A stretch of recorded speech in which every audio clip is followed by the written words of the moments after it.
Hello everyone, welcome to नौकरी aspirant. उम्मीद करती हूँ आप सब ठीक हैं। दोस्तों, जैसा कि आपको पता है कि हम आपके लिए एसएससी जीडी कांस्टेबल की ब्रह्मास्त्र सीरीज की शुरुआत कर चुके हैं। इस क्लास में हम आपको जीएस और जीके के 2500 प्लस क्वेश्चन की तैयारी करवाएंगे। यहाँ पर हम आपको पिछली परीक्षा में पूछे गए एमसीक्यू डिस्कस करेंगे। जो पेपर आज हम डिस्कस करेंगे आपके साथ वो है 13 फरवरी 2019 की शिफ्ट सेकंड का पेपर। तो जल्दी से फटाफट वीडियो को शेयर कर दीजिए ताकि और बच्चे भी हमारे साथ जुड़ जाए। फिर हम आज के सेशन की शुरुआत करते हैं। अगर आपको हमारे वीडियो अच्छे लगे तो आप प्लीज़ चैनल को सब्सक्राइब करके बेल आइकन को दबाना ना भूलें ताकि आपको आने वाले वीडियो की नोटिफिकेशन मिलती रहे। आप पीडीएफ और नोट्स के लिए हमारी वेबसाइट www.naukriaspirant.com पर जाकर विजिट कर सकते हैं। आप हमारे सोशल प्लेटफॉर्म के साथ भी जुड़ सकते हैं जिनके लिंक आपको डिस्क्रिप्शन में मिल जाएंगे। तो चलिए आज के सेशन की शुरुआत करते हैं। Hello everyone, hello hello hello. तो चलिए आज का हमारा पहला क्वेश्चन है, निम्नलिखित में से कौन सी योजना वित्तीय समावेशन के लिए केंद्र सरकार के कदमों से नहीं है? तो बताइए कौन सी योजना नहीं है?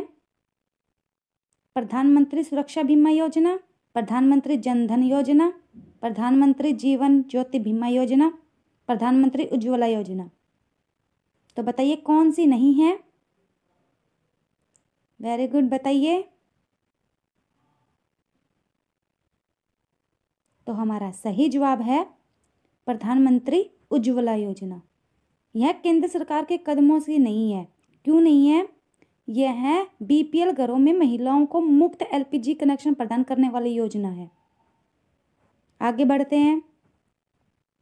भारतीय संविधान के निम्नलिखित में से किस अनुभाग को भारतीय संविधान की अंतरात्मा के रूप में भी जाना जाता है? भारतीय संविधान की अंतरात्मा के रूप में किस अनुभाग को जाना जाता है? अनुसूचित भाषाएं, नागरिकता, मौलिक अधिकार, संघवाद। बताइए भारतीय संविधान के अंतरात्मा बताइए किस में जाना जाता है? वेरी गुड, कमेंट आने लग गए हैं बच्चों के। वेरी गुड, बताइए बताइए। तो हमारा सही जवाब है मौलिक अधिकार। तो मौलिक अधिकार भारत के कौन से संविधान में है? संविधान के कौन से भाग में है? भाग 3 में। और अनुच्छेद कौन कौन से भाग 3 में? अनुच्छेद 12 से 35। और भारतीय संविधान की अंतरात्मा ये कौन से अनुच्छेद में इसका जिक्र? इसका जिक्र है अनुच्छेद 32 में। इसमें इसका जिक्र भारतीय संविधान की अंतरात्मा अनुच्छेद 32 में। इसमें भारतीय संविधान को अंतरात्मा या भारतीय संविधान के हृदय के रूप में भी बताया गया है। आगे बढ़ते हैं। संविधान सभा की मसौदा समिति के अध्यक्ष कौन है? मसौदा समिति के अध्यक्ष बताइए। राजेंद्र प्रसाद, के.एम. मुंशी, भीमराव अंबेडकर, जवाहरलाल नेहरू। बताइए कौन है मसौदा समिति के अध्यक्ष?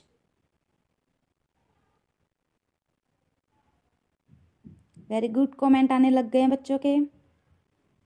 वेरी गुड, बताइए। सही है। तो कौन हमारा सही जवाब होगा? मसौदा समिति के अध्यक्ष भीमराव अंबेडकर। भीमराव अंबेडकर भारत के पहले कानून और न्याय मंत्री भी रह चुके हैं। इसको संविधान के वास्तुकार के रूप में भी जाना जाता है। आगे बढ़ते हैं। निम्नलिखित में से कौन सा विकल्प शस्योत्सव है? बताइए। दशहरा, जन्माष्टमी, अक्षय तृतीया, ओणम। तो बताइए क्या है हमारा सही जवाब? क्या होगा बताइए? कमेंट आ रहे हैं बच्चों के धीरे धीरे। वेरी गुड, वेरी गुड, बताइए तो क्या है? हमारा सही जवाब है ओणम। और ये किस राज्य का है नृत्य? ये ओणम त्योहार कहाँ का है? केरल का। कहाँ का है? केरल का। आगे बढ़ते हैं। हाइपरमेट्रोपिया के बारे में निम्नलिखित में से कौन सा कथन गलत है? पहले तो ये जानिए हाइपरमेट्रोपिया होता क्या है। ये होता है, यह एक रोग है। किसका रोग है? आँख का रोग है। ये इंग्लिश का वर्ड है, इसको हिंदी में कहते हैं दूर दृष्टि दोष। क्या कहते हैं इसको? दूरदृष्टि दोष। ठीक है, हमने क्या है ये? दूरदृष्टि दोष। तो देखिए ये होता क्या है, पहले तो बता देती हूँ, फिर से बता देती हूँ। हाइपरमेट्रोपिया इंग्लिश का वर्ड है, यह एक आँख का रोग है। दूरदृष्टि दोष इसको क्या बोलते हैं? देखो लिखा भी हुआ है, दूरदृष्टि दोष। लास्ट वाली वीडियो में हमने मायोपिया के बारे में पढ़ा था। मायोपिया होता है निकट दृष्टि दोष और ये है दूरदृष्टि दोष। तो इसके बारे में बताइए कौन सा कथन गलत है, तो पढ़ो और बताओ। तो आपके पास ऑप्शन दिए गए हैं, तो चलो पढ़ते हैं। नेत्रगोलक आई बॉल में वृद्धि दोष के कारणों में से एक है। प्रभावित व्यक्ति आसपास की वस्तुओं को ठीक से नहीं देख सकता। यह इसलिए भी उत्पन्न हो सकती है क्योंकि आंखों के लेंस की फोकल लंबाई बहुत लंबी होती है। इसे दूरदृष्टि दोष भी कहा जाता है। तो कौन सा गलत होगा इसमें से? वेरी गुड, बताइए। कमेंट आ रहे हैं बच्चों के, वेरी गुड वेरी गुड। तो हमारा सही जवाब है ऑप्शन ए, नेत्रगोलक में वृद्धि दोषों के कारणों में से एक है। ये इसका ये सही नहीं होगा। दूरदृष्टि दोष में क्या होता है कि हमें दूर की वस्तु या दूर की चीजें तो आसानी से दिखाई देती है, लेकिन पास की चीजें नहीं दिखाई देती। तो ये आसपास और सारे ठीक है, ये गलत है। आगे बढ़ते हैं। निम्नलिखित में से कौन असम से संबंधित लोक नृत्य शैली नहीं है? इनकी असम में कौन सा लोक नृत्य नहीं है? चारों में से बताना कौन सा नहीं है। बिहू, बंगूरबा, मंजदास, सत्रिय नृत्य। बताइए कौन सा असम में नहीं है? हमारा ऑप्शन कौन सा राइट होगा, बताइए। तो हमारा सही जवाब है मंदजास, यह असम का नहीं है। आगे बढ़ते हैं। किसी भी खाद्य श्रृंखला में शीर्ष स्तर पर कौन कब्जा कर लेता है? शीर्ष स्तर पर बताइए, यानी कि सबसे ऊपर कौन होता है? चील, शेर, सर्प, मनुष्य। तो हमारा सही जवाब क्या होगा? मनुष्य। देखो खाद्य श्रृंखला क्या होती है? खाद्य श्रृंखला फूड चेन। इसमें क्या होता है, जैसे पहले क्या होते हैं, घास वगैरह आएगा। घास को कौन खाएगा? घास। फिर घास को कौन खाएगा? टिड्डा।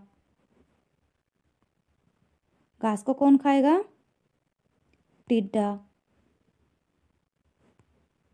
और टिड्डे को कौन खाएगा? फिर टिड्डे को खाएगा मेंढक।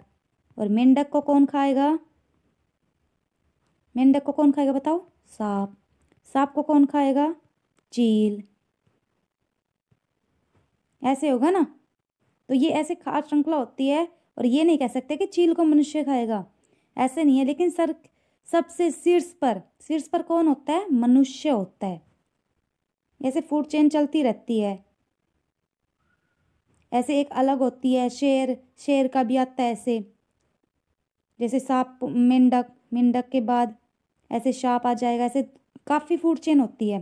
तो सबसे ऊपर होता है मनुष्य। जैसे कि गाय भैंस हो गई, पेड़ पौधों से भी मिलता है हमें, जानवरों से भी लेता है, तो वो कौन लेता है? मनुष्य।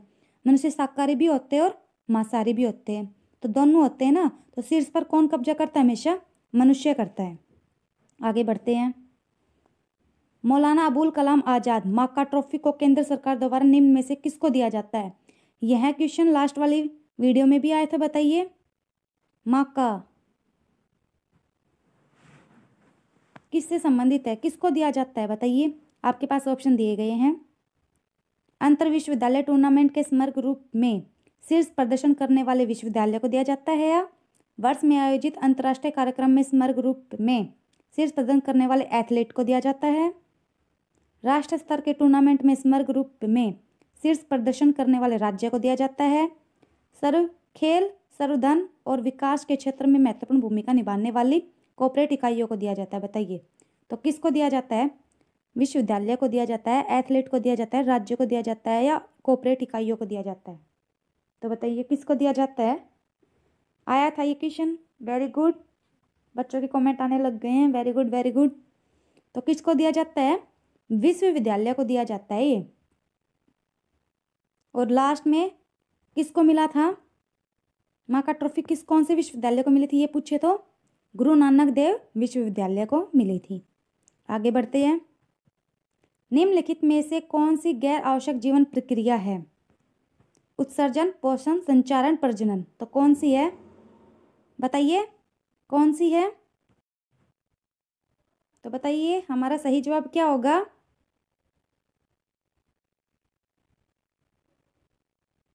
हमारा सही जवाब है पोषण। आगे बढ़ते हैं। निम्नलिखित में से किस राज्य में जनसंख्या घनत्व सबसे अधिक है? बिहार, उत्तर प्रदेश, तमिलनाडु, पश्चिम बंगाल। तो किस में है जनसंख्या घनत्व? कौन से राज्य में है सबसे ज़्यादा? बताइए। Very good very good. Option आने लग गए हैं आप सभी के।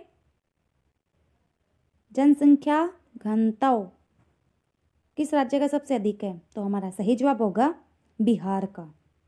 आगे बढ़ते हैं। अगर आप किसी भी गवर्नमेंट जॉब की तैयारी करते हैं तो आप हमारी वेबसाइट www.naukriaspirant.com पर जाकर विजिट कर सकते हैं। यहाँ पर आपको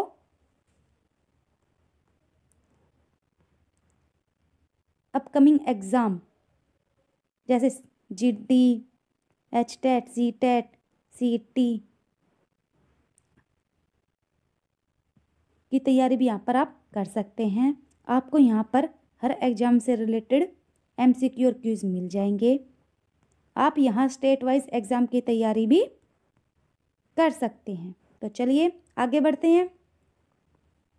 भारतीय संविधान में अवशिष्ट मामलों पर कानून बनाने का अधिकार किसे सौंपा गया है? बताइए। अवशिष्ट मामलों में कानून बनाने का अधिकार कौन करेगा? केंद्र सरकार, राज्य सरकार, उच्च न्यायालय, सर्वोच्च न्यायालय। कानून बनाने का अधिकार बताओ कौन सी सरकार को है? Very good. तो हमारा सही जवाब है केंद्र सरकार को है ये हक। आगे बढ़ते हैं। 2022 में अर्जुन पुरस्कार से सम्मानित लक्ष्य सेन किस खेल से संबंधित है? बैडमिंटन, शूटिंग, टेनिस, कुश्ती। बताइए किस खेल से संबंधित है? तो हमारा सही जवाब क्या होगा? बैडमिंटन से संबंधित है। आगे बढ़ते हैं। पश्चिम घाट की सबसे ऊंची चोटी कौन सी है? बाबा बुदनगिरी, महेंद्रगिरी, अनामुड़ी, डोडा बेटा। बताइए कौन सी है पश्चिम घाट की सबसे ऊंची चोटी? तो कौन सी है? अनामुड़ी। और यह कौन से राज्य में स्थित है ये पूछे तो केरल में स्थित है। और इसकी लंबाई 2695 मीटर इसकी लंबाई है। आगे बढ़ते हैं। भारत सरकार के निम्नलिखित में से कौन सा विभाग भुगतान बैंक का संचालन करता है?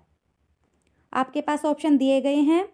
डाक विभाग, आर्थिक मामले विभाग, वित्तीय समावेशन विभाग, लेखा संबंधित मामलों का विभाग। बताइए कौन सा विभाग करता है भुगतान बैंक का संचालन? तो हमारे पास ऑप्शन दिए गए हैं, तो सही जवाब कौन सा होगा? डाक विभाग। तो चलिए आगे बढ़ते हैं। सुल्ताना रजिया के पिता कौन थे? बताइए कौन थे? मोहम्मद तुगलक, बलबन, इल्तुतमिश, कैबगुबाद। बताइए कौन थे सुल्ताना रजिया के पिता? वेरी गुड, यानी रजिया सुल्तान, फेमस नाम है ये। बताइए तो उसके पिता कौन थे? इल्तुतमिश थे। और यह गुलाम वंश के शासन थे। रजिया सुल्तान कौन थी? एक प्रथम महिला शासक थी। रजिया सुल्तान प्रथम महिला शासक थी। 1240 में इनकी मृत्यु हुई थी। आगे बढ़ते हैं। निम्नलिखित में से कौन सा संगठन विश्व विकास रिपोर्ट प्रकाशित करता है? यूनेस्को, विश्व बैंक, अंतर्राष्ट्रीय मुद्रा कोष, यूएनडीपी। तो बताइए कौन रिपोर्ट प्रकाशित करता है? तो हमारा सही जवाब होगा विश्व बैंक। आगे बढ़ते हैं। निम्नलिखित में से कौन सी नदी प्रसिद्ध शिव समुद्रम जल प्रताप बनाती है? शिव समुद्रम जल प्रताप कौन बनाती है? कावेरी, तुंगभद्रा, काली सिंध, कृष्णा। तो कौन सी नदी बनाती है? तो हमारा सही ऑप्शन है कावेरी नदी। कावेरी नदी पश्चिम घाट के ब्रह्मगिरी पर्वत से निकलती है। कहाँ से निकलती है ये? ब्रह्मगिरी पर्वत से निकलती है। इसकी लंबाई कितनी है? 800 किलोमीटर इसकी लंबाई है। और यह कौन से राज्य में बहती है? कर्नाटक और तमिलनाडु में बहती है। और कहाँ पर जाकर गिरती है? बंगाल की खाड़ी में जाकर गिरती है। आगे बढ़ते हैं। निम्नलिखित में से कौन सा एक नवपाषाण सांस्कृतिक स्थल नहीं है? नवपाषाण सांस्कृतिक स्थल नहीं है। कुंतासी, बुर्जहोम, कोलिडवा, मेहरगढ़। तो कौन सा नहीं है? तो हमारा सही जवाब क्या होगा? कुंतासी। यह सिंधु घाटी सभ्यता का है। कहाँ का? ये सिंधु घाटी सभ्यता का, और एक बंदरगाह के रूप में जाना जाता था उस समय ही। पत्ते का वह भाग जो इसे तने से जोड़ता है वह कहलाता है डंठल, नस, पत्रदल, अनुपर्ण। तो तने से जोड़ता है पत्तों को वह भाग क्या होता है? डंठल। डंठल होता है ना एक जो तने का होता है। गुरुत्वाकर्षण बल के बारे में निम्नलिखित में से कौन सा कथन सही नहीं है? बताइए, गुरुत्वाकर्षण बल कौन सा कथन सही नहीं है? गुरुत्वाकर्षण बल के बारे में पता है क्या? नहीं पता? सेब, न्यूटन, कुछ याद आया? न्यूटन ने खोज की थी गुरुत्वाकर्षण बल की। बताइए कौन सा सही है? सॉरी, सही नहीं है। चारों में से बताओ।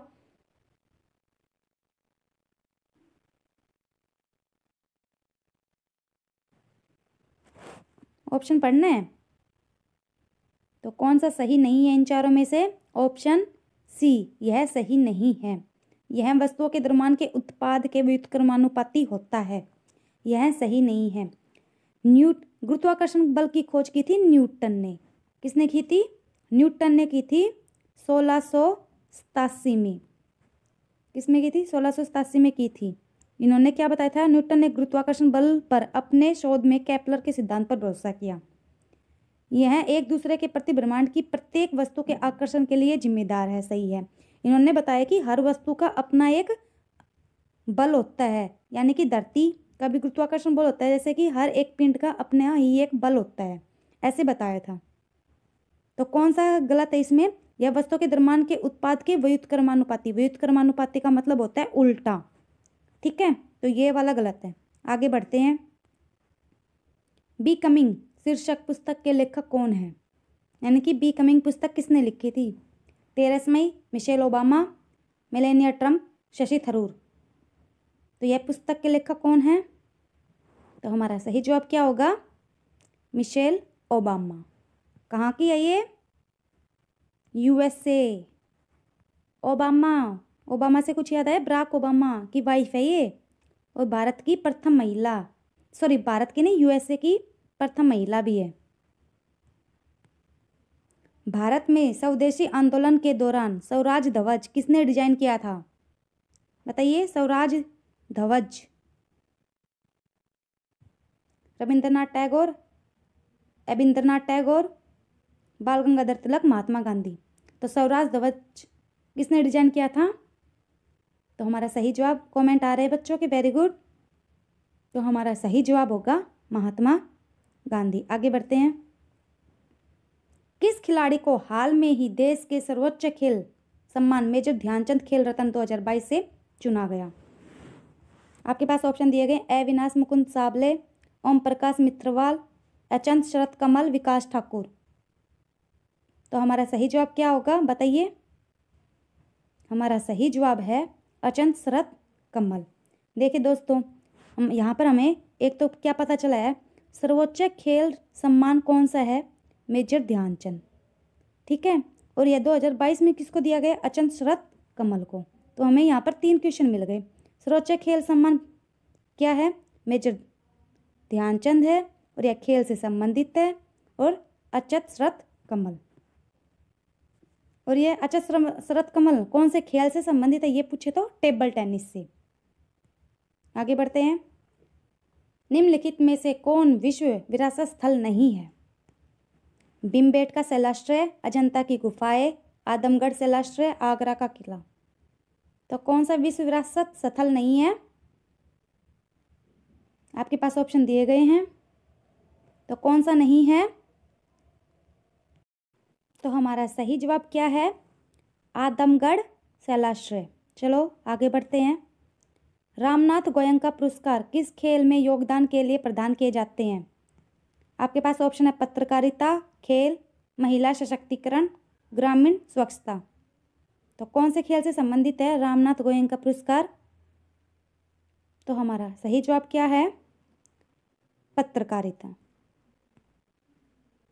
दोस्तों, अगर आपको हमारी वीडियो अच्छी लगे तो प्लीज़ कमेंट करके ज़रूर बताना, और आप हमारे चैनल को सब्सक्राइब करके बेल आइकन को दबाना ना भूलें।